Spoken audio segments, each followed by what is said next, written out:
Hello students, welcome to chemistry zone with Pragya madam. આપણે redox chapter શરૂ કર્યું હતું અને રેડોક્સ રિએક્શન્સમાં અગત્યના ઓક્સિડેશન આંક, અપૂર્ણાંક ઓક્સિડેશન આંક અને આ બધી ચર્ચાઓ કરી હતી. આજે હજી પણ કેટલાક ઓક્સિડેશન આંક જે તમને ખબર હોવા જોઈએ એની ડિસ્કશન કરીએ અને ધીરે ધીરે ચેપ્ટરને આગળ વધારીએ. બાળકો, જો તમને એવો પ્રશ્ન પૂછાય કે એમોનિયમ નાઇટ્રેટ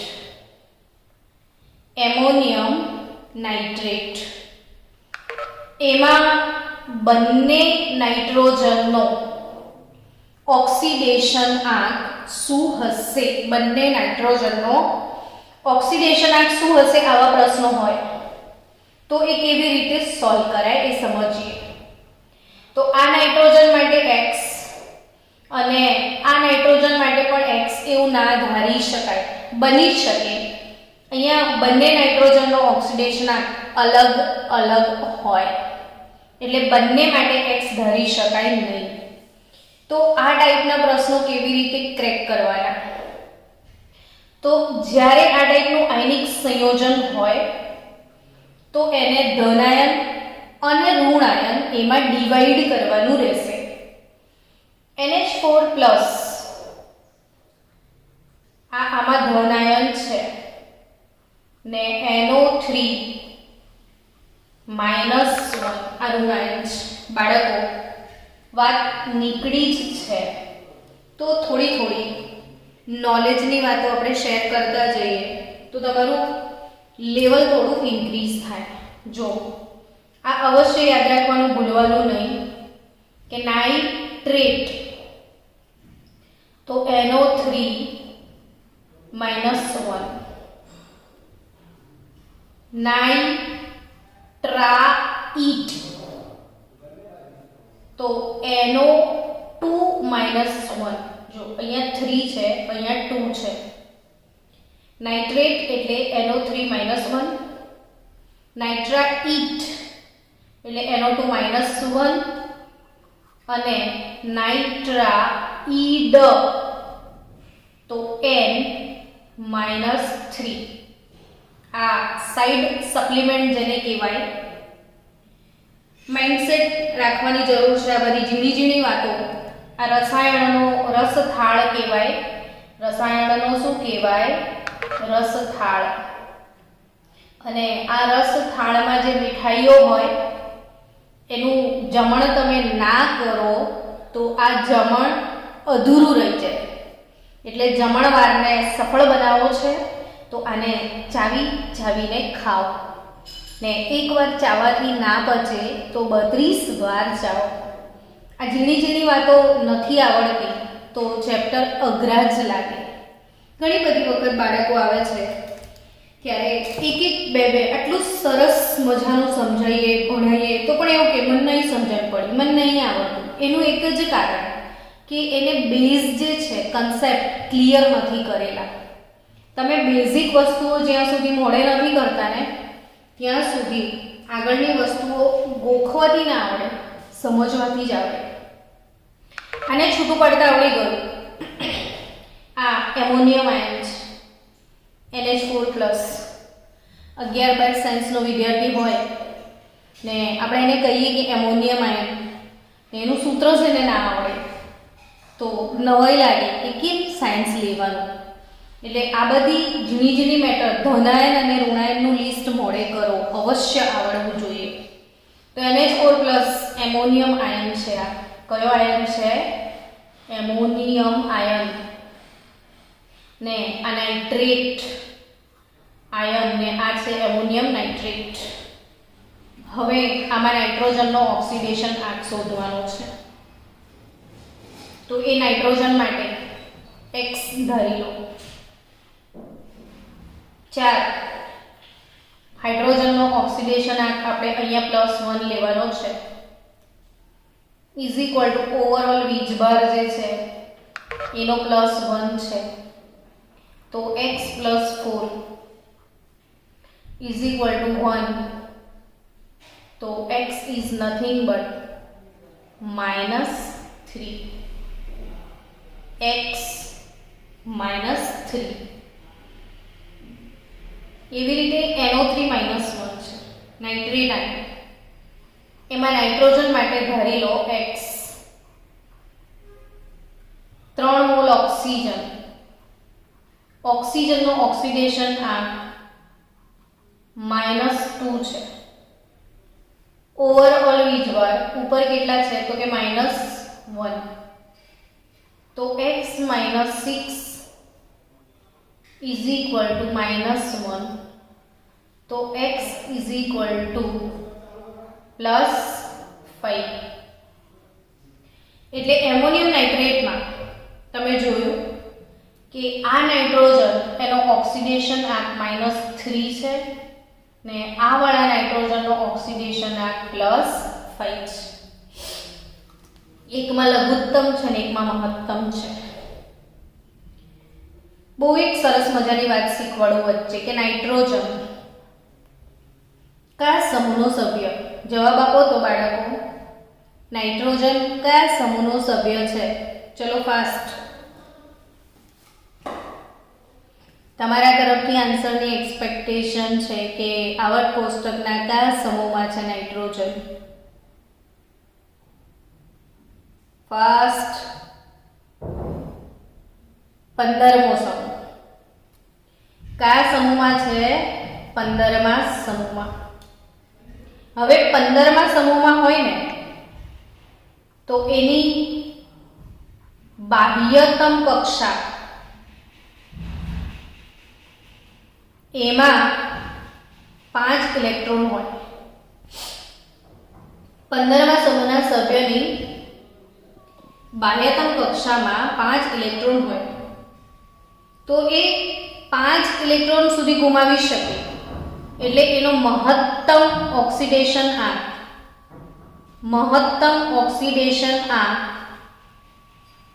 +5 હોય અને લઘુત્તમ ઓક્સિડેશન આંક -3. કઈ રીતે?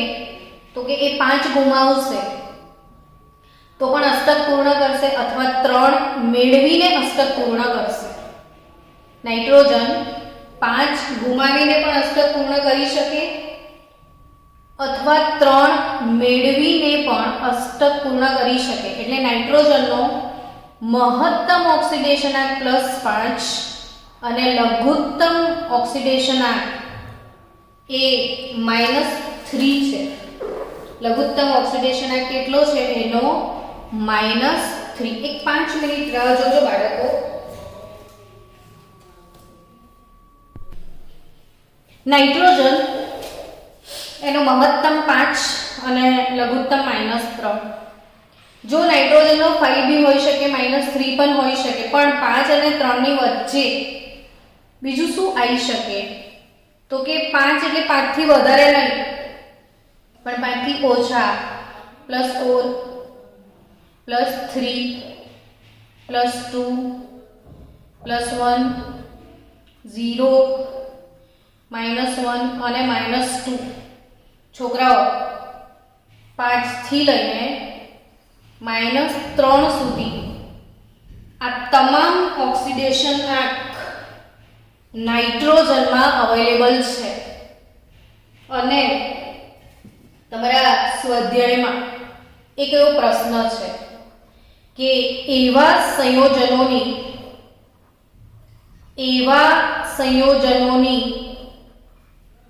યાદી તૈયાર કરો જેમાં નાઇટ્રોજનનો ઓક્સિડેશન આંક +5 થી લઈને -3 સુધી અવેલેબલ હોય. તો હું તમને એ સંયોજનોની યાદી પણ શીખવાડી દઉં. જો એમોનિયા, પછી હાઇડ્રેઝિન, તમે સૂત્ર પણ મોડે કરી જ નાખજો જોડે જોડે.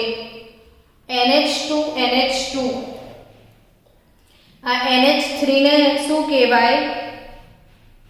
એમોનિયા. NH2 એને કહેવાય હાઇડ્રેઝિન. 12મા ધોરણમાં તમારે હાઇડ્રેઝિન આવવાનું છે, N2H4, જેને કહેવાય હાઇડ્રેઝિન. ત્રીજું તમે એને કહી શકો હાઇડ્રોક્સિલ એમાઇન, NH2OH. આ પણ તમને આવડવું જોઈએ આનું નામ, hydroxyl amine. Hydroxyl amine NH2OH. પછી નાઇટ્રોજન વાયુ N2, N triple bond N હોય છે આમાં. પછી N2O, N2O, NO, NO2, N2O3, N2O4 ને N2O5. બહુ જ ફાઇન લિસ્ટ છે. જુઓ બાળકો કે આટલા સંયોજનો મેં લખ્યા છે, એમાં નાઇટ્રોજન નો ઓક્સિડેશન આંક તમે શોધજો ને તમને કેવી વેરાયટી મળે છે એ જુઓ. એમોનિયામાં નાઇટ્રોજનનું ઓક્સિડેશન આંક આપણે શોધીએ તો નાઇટ્રોજન માટે x ધારી લો, 3 કૌંસમાં હાઇડ્રોજન માટે +1 બરાબર 0, એટલે આમાં તમને નાઇટ્રોજનનો ઓક્સિડેશન આંક -3 મળશે. હવે N2H4 હાઇડ્રેઝિન, તો N2H4 હાઇડ્રેઝિન એમાં નાઇટ્રોજનનો ઓક્સિડેશન આંક, તો 2 કૌંસમાં નાઇટ્રોજન માટે x ધારી લો, 4 કૌંસમાં હાઇડ્રોજનનો +1 બરાબર 0 કરશો તો 2x બરાબર -4, x બરાબર -2 અહીંયા તમને મળશે. તો હાઇડ્રોઝિનમાં નાઇટ્રોજનનો ઓક્સિડેશન આંક -3 -2 NH2OH, NH2OH x ધારી લો, 2 હાઇડ્રોજનનો 2, ઓક્સિજનનો -2, હાઇડ્રોજનનો +1, તો x બરાબર -1. જો કેટલી ફાઇન વેરાયટી છે, -3 -2 -1. નાઇટ્રોજન N2 અણુમાં 0 થઈ જશે નાઇટ્રોજનનો. N2O 2x - 2 બરાબર 0, +1 આવશે આમાં નાઇટ્રોજનનો ઓક્સિડેશન આંક, આમાં +2, આમાં +4, આમાં +3, આમાં +5 આવશે, 4 × 8 +4 આવશે, આમાં +5. જોયું? તો નાઇટ્રોજન 15મા સમૂહનો સભ્ય છે, એની બાહ્યતમ કક્ષામાં 5 ઇલેક્ટ્રોન છે, એટલે એ જો 5 એ 5 ઇલેક્ટ્રોન ગુમાવી દે તો એનો મહત્તમ 5. પછી તમે નાઇટ્રોજન માટે +6 આવું લખો છો તો એ ખોટું કહેવાય, કારણ કે 15મા સમૂહનો છે એટલે એનો મહત્તમ 5 છે, અને એ 5 ના ગુમાવીને 3 ઇલેક્ટ્રોન મેળવે તો 5 + 3 8 અષ્ટક પૂર્ણ થાય. પણ +5 થી લઈને -3 વચ્ચે એ તમામ ઓક્સિડેશન આંક ધરાવે છે. નાઇટ્રોજન તમામ ઓક્સિડેશન આંક ધરાવે છે. તો બાળકો તમારી ટેક્સ્ટબુકમાં આવો જ એક બીજો પ્રશ્ન છે કે એવા સંયોજનોની યાદી તૈયાર કરો કે જેમાં કાર્બનનો ઓક્સિડેશન આંક, કાર્બન કયા સમૂહનો સભ્ય છે વિચારો. ચલો, તો કાર્બન 14મા સમૂહનો સભ્ય છે, એટલે એની છેલ્લી કક્ષામાં 4 ઇલેક્ટ્રોન છે. હવે કાર્બનને કેવું છે કે જો 4 ઇલેક્ટ્રોન મેળવે તો અષ્ટક પૂર્ણ એટલે -4, ને 4 ઇલેક્ટ્રોન ગુમાવે તો પણ અષ્ટક પૂર્ણ થાય, એટલે કાર્બનનો મહત્તમ +4 અને લઘુત્તમ -4 હોય છે. મહત્તમ +4 ને લઘુત્તમ -4 ને -4 થી લઈને +4 વચ્ચે -3 -2 -1 0 +1 +2 +3 વાળા તમામ ઓક્સિડેશન આંક ધરાવતા સંયોજનોનું લિસ્ટ બનાવીને મને સેન્ડ કરજો હોમવર્ક. તમામ -4 થી લઈને +4 ઓક્સિડેશન આંક ધરાવતા તમામ સંયોજનોનું લિસ્ટ બનાવીને મને મોકલજો. ચલો, આ તમને ખ્યાલ આવી ગયો હશે હવે મહત્તમ ઓક્સિડેશન આંક. હજી પણ એક વસ્તુ સમજાવું છું. H2SO4, HClO4, H3PO4 અને HNO3 આ જેટલા પણ એસિડ મેં લખ્યા છે આમાં central sulphur, central chlorine, central phosphorus, central nitrogen.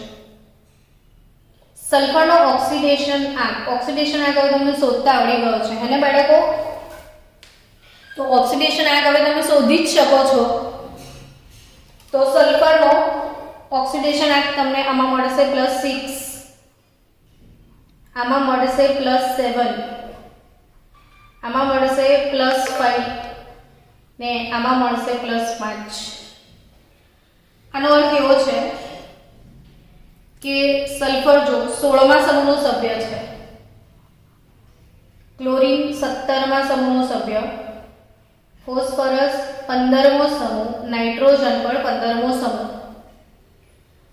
એટલે આનો મહત્તમ 16મા સમૂહ મહત્તમ 6, 17મામાં મહત્તમ 7, 15મામાં 5. તો આ દેખો નાઇટ્રોજન +5, ફોસ્ફરસ +5, ક્લોરીન +7, આ +6. આ તમામ જે મેં એસિડ લખ્યા છે આમાં એક વસ્તુ સલ્ફર, ક્લોરીન, ફોસ્ફરસ અને નાઇટ્રોજનના આ ઓક્ઝો એસિડ છે. આગળ આપણે ડિસ્કશન આવવાની છે ઘણા બધા ચેપ્ટરમાં કે ઓક્ઝો એસિડ શું વસ્તુ છે, પણ ફિલહાલ આ સલ્ફર આ બધા તત્વોના ઓક્ઝો એસિડ છે. અને આ સલ્ફર, ક્લોરીન, ફોસ્ફરસ, નાઇટ્રોજન આ બધા અધાતુ જ ને મેં તમને ત્રીજા ચેપ્ટરમાં એક વાત શીખવાડી હતી બાળકો કે અધાતુ ના ઓક્સાઇડ એસિડિક હોય આવી આપણે ચર્ચા કરી હતી. મેં તમને ખાસ એક વાત યાદ રાખવા કીધી હતી, અને અધાતુ નો ઓક્સાઇડ એસિડિક. અધાતુના ઓક્સાઇડ કેવા હોય બાળકો? એસિડિક હોય છે. અધાતુ મોટા ભાગે એસિડ બનાવે. કોઈ તમને પૂછાય ને કે કાર્બન ડાયોક્સાઇડનો સ્વભાવ કેવો, તો કાર્બન અધાતુ છે તો અધાતુનો ઓક્સાઇડ કેવો હોય? તો CO2 એસિડિક હોય. સમજી રહ્યા છો? એટલે આ વાત ત્રીજા ચેપ્ટરમાં આપણે ભણ્યા હતા. જસ્ટ તમને વચ્ચે આવી રસ્તામાં તો રિમાઇન્ડર આપ્યું કે અધાતુ નો ઓક્સાઇડ એસિડિક હોય. અને ધાતુ હોય ને સોડિયમ, તો સોડિયમ ધાતુ NaOH બેઝ છે. પોટેશિયમ ધાતુ KOH બેઝ, કેલ્શિયમ ધાતુ CaOH ટ્વાઇસ બેઝ, બેરિયમ ધાતુ BaOH ટ્વાઇસ બેઝ. ધાતુના સંયોજનો બેઝિક ને અધાતુના સંયોજનો એસિડિક હોય.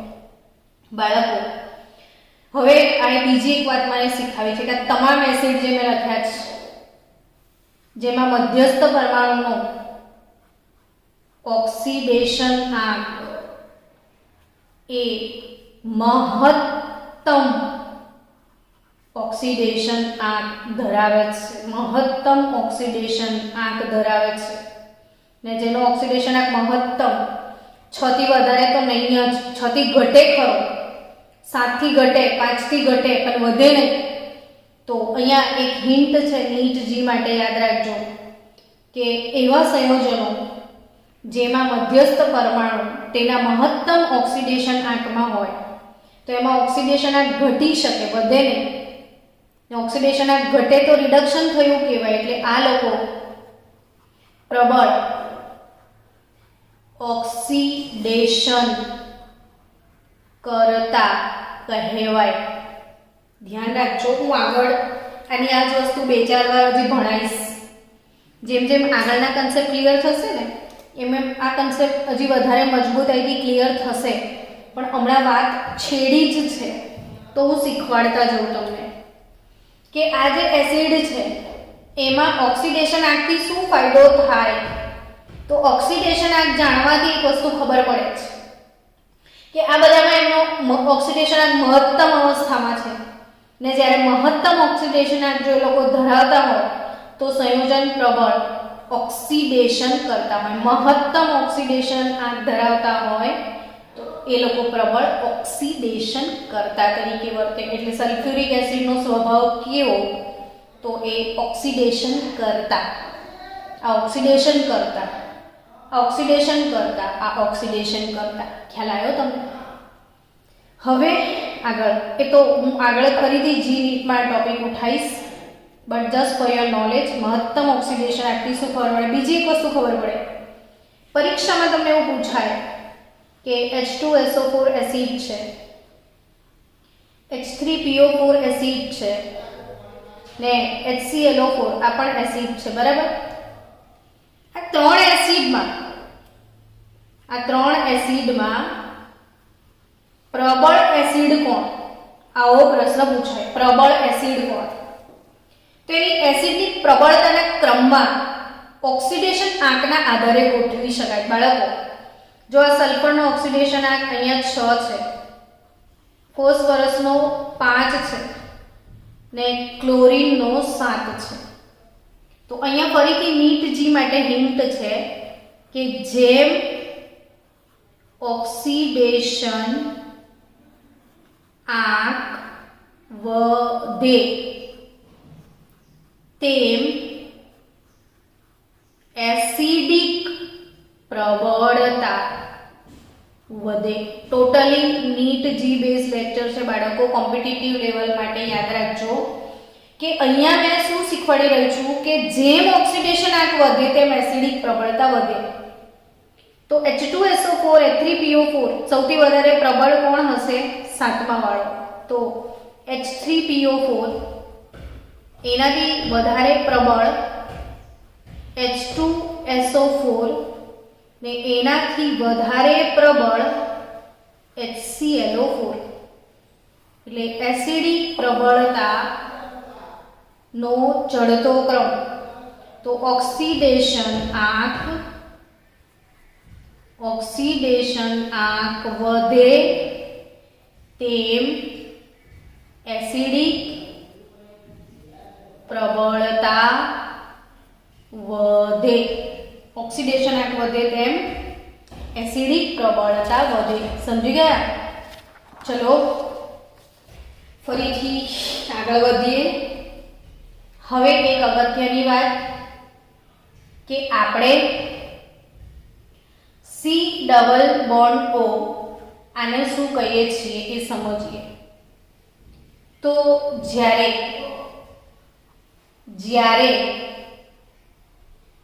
કાર્બન સાથે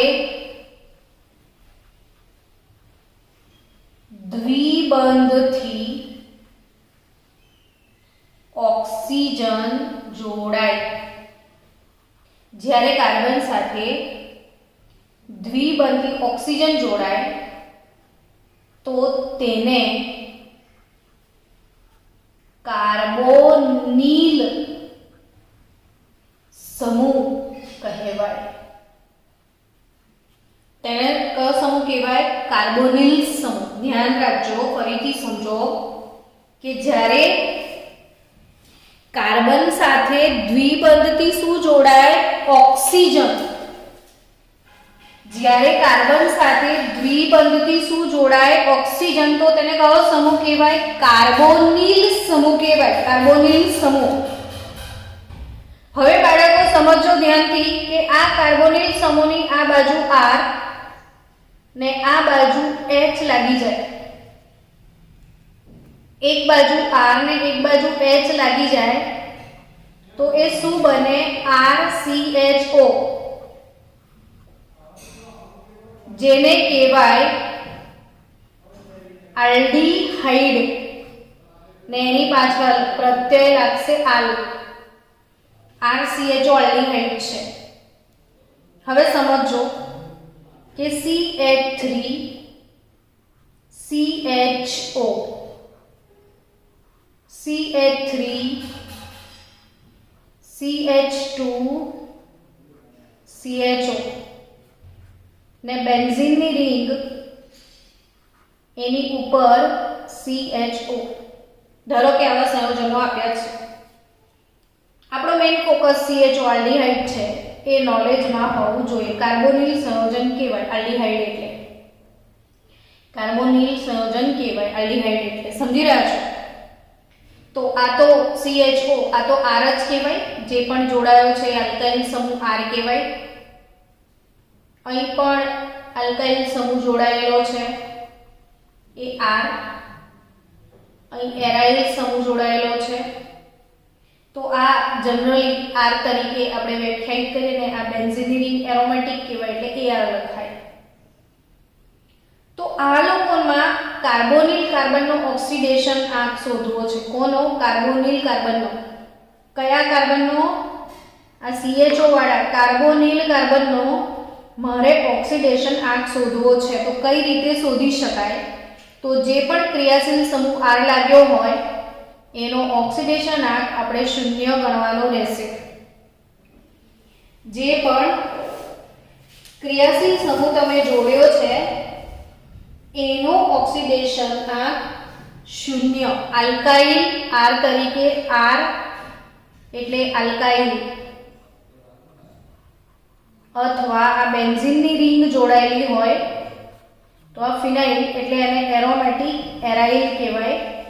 શું કહેવાય એને? એરાઇલ કહેવાય.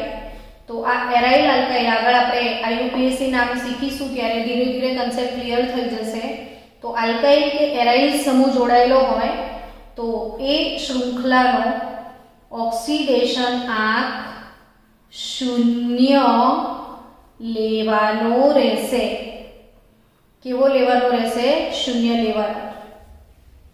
તો R, આ CH3, CHO, આમાં C માટે X ધારી લો. આનો તમારે 0 લઈ લેવાનો છે. ઓક્સિજન -2 બરાબર 0, તો X બરાબર +2. સમજી ગયા? હવે આમાં આ 0 CH3 CH2 CHO એમાં આ જે શાખા છે એનો 0, કાર્બન માટે X, ઓક્સિજન માટે -2, હાઇડ્રોજન માટે +1 બરાબર 0. અહીંયા X, અચ્છા હા, અહીંયા હાઇડ્રોજનનો આપણે +1 લખતા ભૂલી ગયા એટલે +1 આવશે. તો આ X -2, તો X બરાબર અગેન કેટલો આવ્યો તમારો ઓક્સિડેશન આંક? +1 આવે છે. એ જ રીતે આની અંદર બી આ એરાઇલ સમૂહ 0 વત્તા X, ઓક્સિજનના -2, હાઇડ્રોજનનો 1 એટલે X નો આવશે +1. શું શીખ્યા? કે આ તમામ આલ્ડીહાઇડ સંયોજનો, આ કેટલા કાર્બન છે જો, 1 અને 2 કાર્બન, તો 2 કાર્બનને ઇથેન કહેવાય એટલે આ થાય ઇથેનાલ. 1, 2 ને 3 કાર્બન પ્રોપેનાલ. બેન્ઝીનની રિંગ પર CHO હોય તો એ કહેવાય બેન્ઝાલ્ડીહાઇડ. લખી નાખજો નોટમાં. આ શું કહેવાય? બેન્ઝાલ્ડીહાઇડ. આ પ્રોપેનાલ, ઇથેનાલ આપણે ભણવાના જ છીએ આગળ. છતાં પણ આટલું કોમન તમે 10મા ધોરણમાં કાર્બનિક સંયોજનો ભણીને આવ્યા હોય તો આટલું તો આવડે જ. હવે આ જે સંયોજનોમાં મેં લખ્યું તો શું યાદ રાખશો બાળકો? કે તમામ આલ્ડીહાઇડ સંયોજનોમાં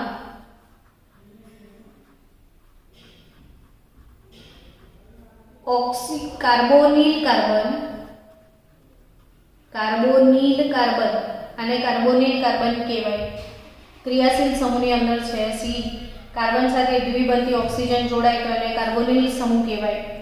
તો આ કાર્બોનિલ કાર્બન નો ઓક્સિડેશન આંક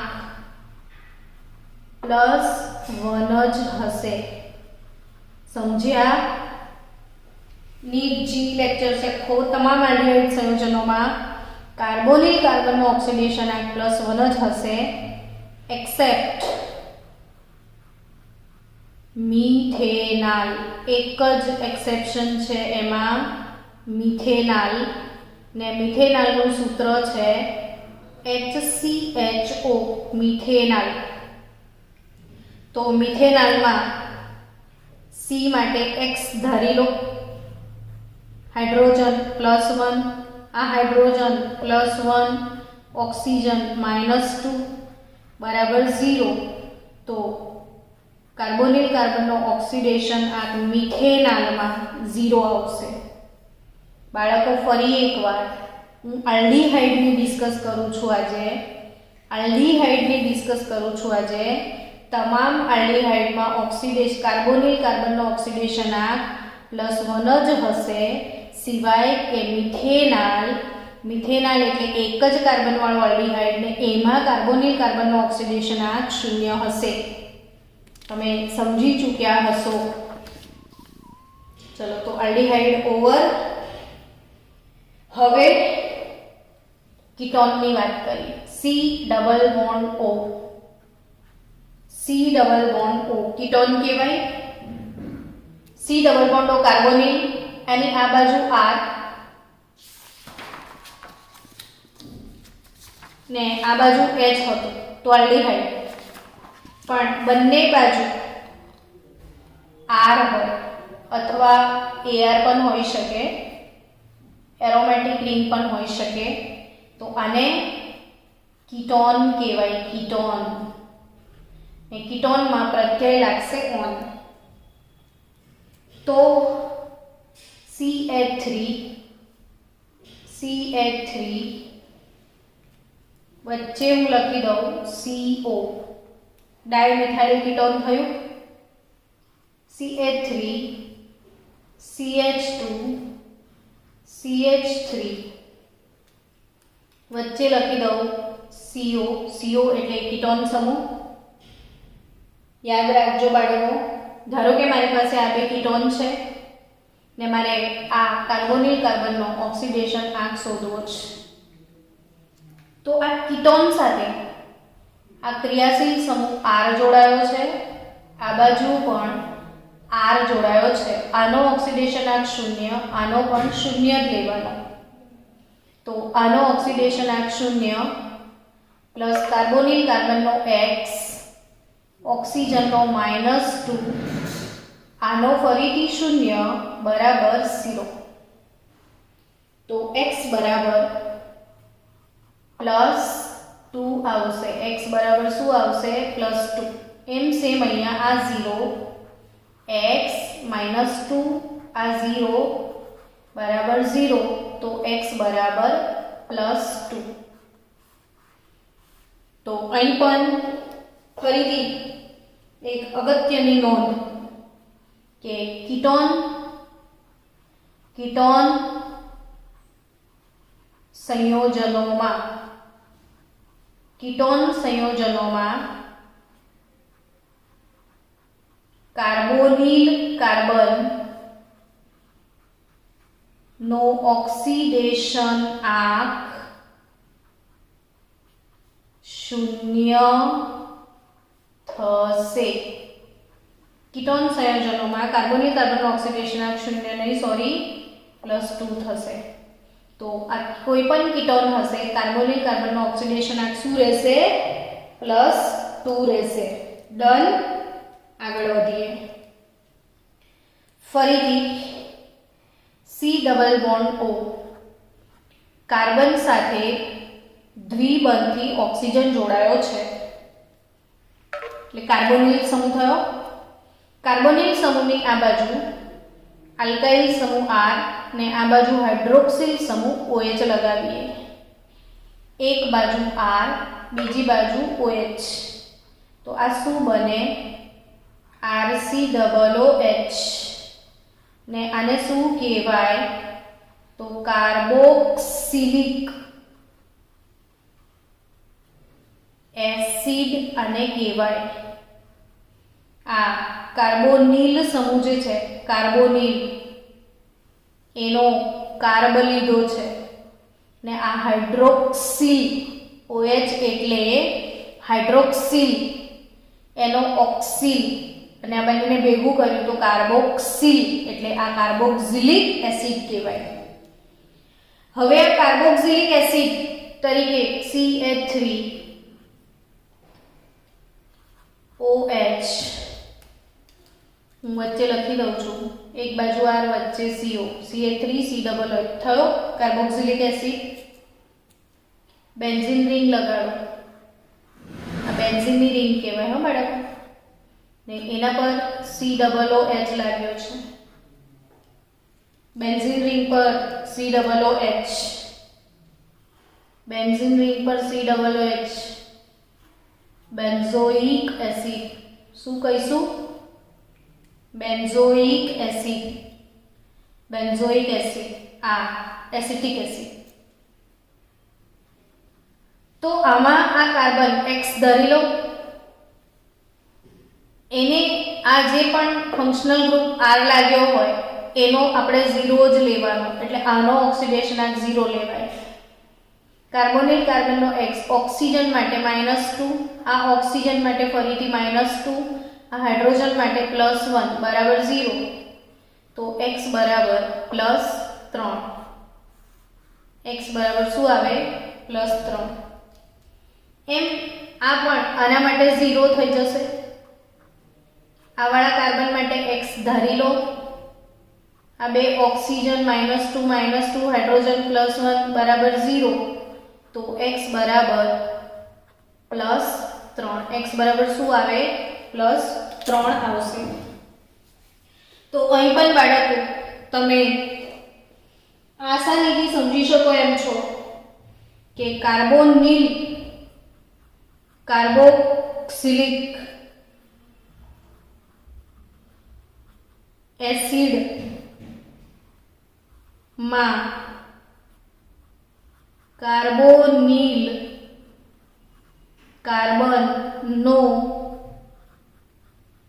ઓક્સિડેશન આંક, કાર્બોનિલ કાર્બનનો ઓક્સિડેશન આંક +3 હોય, +3 જ હોય. અપવાદ તરીકે અહીંયા અપવાદ તરીકે ફક્ત મિથેનોઇક એસિડ છે. અપવાદ તરીકે કોણ છે? Methanoic acid HCOOH.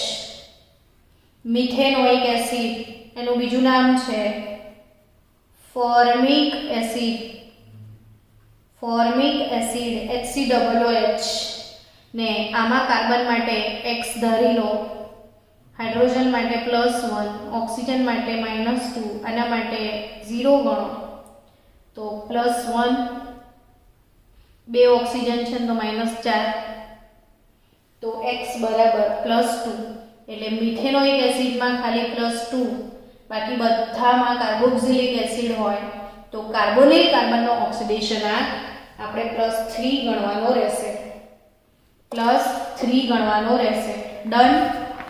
અને બાળકો છેલ્લું તમને કહી દઉં, એસ્ટર. હા 5 મિનિટમાં મીટિંગ એન્ડ થશે. ઓકે, ત્યાં સુધી આપણો એસ્ટર પતી જશે. એસ્ટર, એસ્ટર એટલે શું? તો કે carbonyl carbon C double bond O અને હજી એક O, COO એટલે એસ્ટર. ધોરણ 10 માં એસ્ટર આટલું તો તમે ભણ્યા જ છો કે C double bond OO, COO એટલે એસ્ટર, આ બાજુ R, આ બાજુ R, તો એસ્ટર આને કહેવાય. હવે આ એસ્ટરમાં બાળકો એક વાત યાદ રાખજો કે કાર્બન સાથે જોડાયેલો જે અલ્કાઇલ સમૂહ છે એનો ઓક્સિડેશન આંક 0 લેવાનો, પણ ઓક્સિજન સાથે જોડાયેલ આલ્કાઇલ સમૂહનો ઓક્સિડેશન આંક +1 લેવાનો. અગત્યની મેટર છે, ફરીથી સમજો. કાર્બન સાથે જોડાયેલ આલ્કાઇલ સમૂહ 0 આવે, બટ ઓક્સિજન સાથે જોડાયેલો જે આલ્કાઇલ સમૂહ છે એ +1 આવશે. સમજી રહ્યા છો ને? તો આ ઓક્સિજન સાથે જોડાય છે એ +1, કાર્બન સાથે જોડાય છે એ 0. તો અહીંયા હું કોઈ ઉદાહરણ લઉં, CH3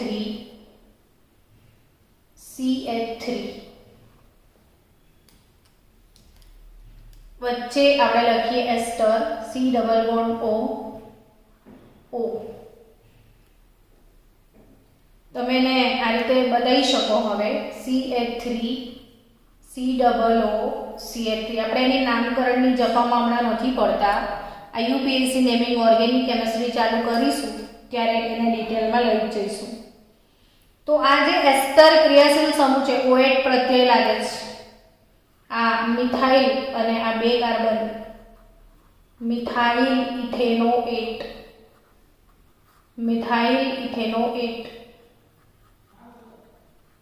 હવે આમાં આ કાર્બન માટે 0 ધરવાનું છે, આ સમૂહ 0 લેવાનું છે, આ સમૂહ +1 લેવાનું છે. આટલું યાદ રાખવાનું છે ખાલી. કાર્બોનિલ કાર્બન માટે X ધરી લો, ઓક્સિજનનો -2, આ ઓક્સિજનનો -2, આ મિથાઇલનો +1 બરાબર 0. તો જવાબ શું લાયા તમે? +3 જ લાયા ને? શું જવાબ લાયા? +3. તો શું યાદ રાખશો કે કોઈ પણ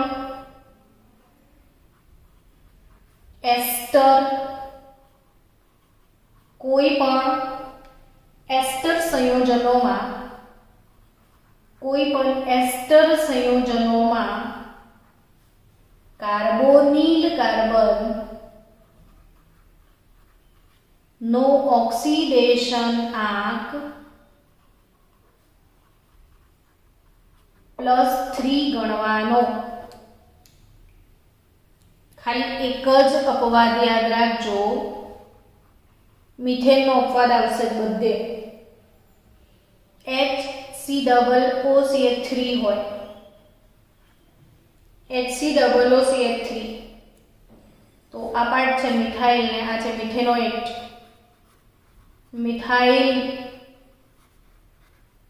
મિથેનોએટ ફક્ત મિથેન વાળું આવે, મિથાઇલ મિથેનોએટ.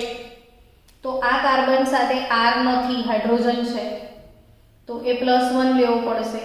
કાર્બનનો X, 2 ઓક્સિજનનો -4 ને આ ક્રિયાશીલ સમૂહ ઓક્સિજન સાથે જોડાયેલો છે એટલે +1 બરાબર 0. તો X બરાબર +2 આવશે. અપવાદ તરીકે મિથેનોઇડ સંયોજન હોય તો કાર્બોનિલ કાર્બન +2 આવે. તો અહીં આજે આપણે ફરીથી અગત્યના સંયોજનોના ઓક્સિડેશન આંકની ચર્ચા કરી. આવતીકાલે હજી આગળ વધીશું આમાં જ.